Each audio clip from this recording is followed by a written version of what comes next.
AFTV, come on, Curtis, when you saw that team sheet, you were there, you were whinging, moaning, what's this, man, we got no chance. See, if you'd have listened to Stricto, actually, he's that there laughing.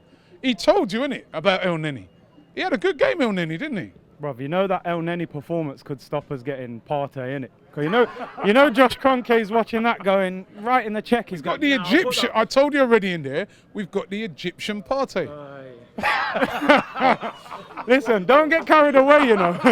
You're going to keep us in the Egyptian Partey. Listen, that kind of talk will keep us in the Europa League for the next 5 years, bro. You know what I mean? But all jokes aside, he had a good game, didn't he? No, he was good, man. Like at one stage, I thought he had a block on where he can't play forward or something. But then he started playing. He played well, especially in the first half. He tired in the second half, but yeah, he played well, man. Aubameyang, like. Before you just get to Aubameyang, would you keep him? Listen, I know, no. Hear me out a second, right? I know you want Partey. I'd love Partey in there. But what about as a squad player? Would he be an effective squad player? Yeah. Nah. Don't get carried away on that performance. At the end of the day, what's he been at Arsenal? 2 or 3 years? He's been away on loan for a season at Besiktas. They reckon he was excellent over there, right?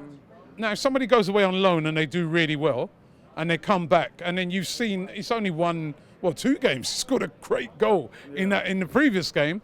Do you not then look at that and say, well, you know what? No. That kind of attitude is why we finished 8th. No, but I'm not saying a squad player. I'm not saying. Okay, man's ruthless. Let me tell you why. Because when man says squad player, if you get an injury, he's in the team.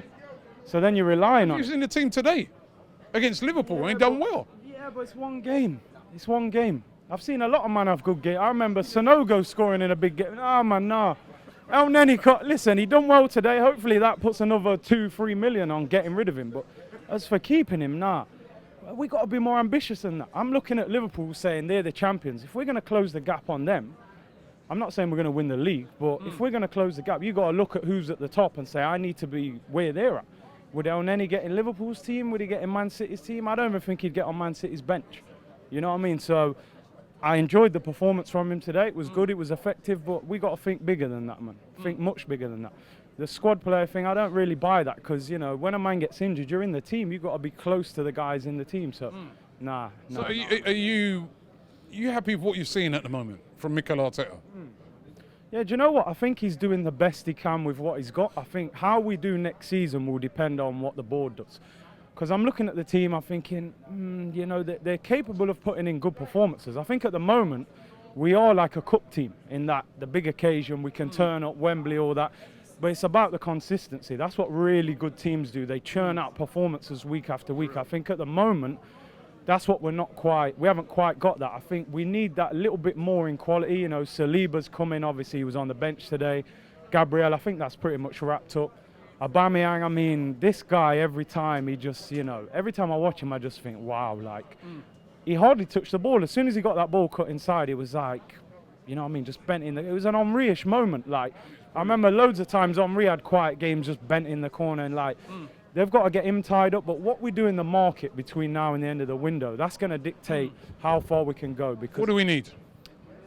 We need that animal in midfield. We need a guy who can control the midfield as well. Whether we get Ceballos back, whether we get Our, I can't see us getting Our and Partey, you know, 40-50 million a piece. I can't see that happening. Willian, integrate him as well. I think as well, a lot of the players that were here last season, they're going to have better seasons. I look at Tierney now, he looks settled, he looks fit.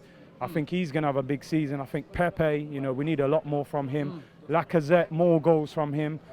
Saka as well, you know, plays with such maturity for his age, man. I just think he's a brilliant player. So I think he's improved the players that we got. What we got to do, we got to shift the deadwood. Because at the moment, I don't think we've sold one first-team player. You know, Ozil, Guendouzi not here today, Socrates not here. These guys, we got to sort them out. If we can sort them out, we can have a big season. But it was a good one today, man. It was a good one. Robbie here from AFTV. We just got to say a big thank you to everybody who follows us across our various channels. Over 1 million followers on YouTube. Don't forget, you can now also catch us on Reddit.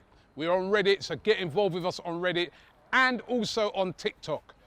Keep it AFTV, baby, right here.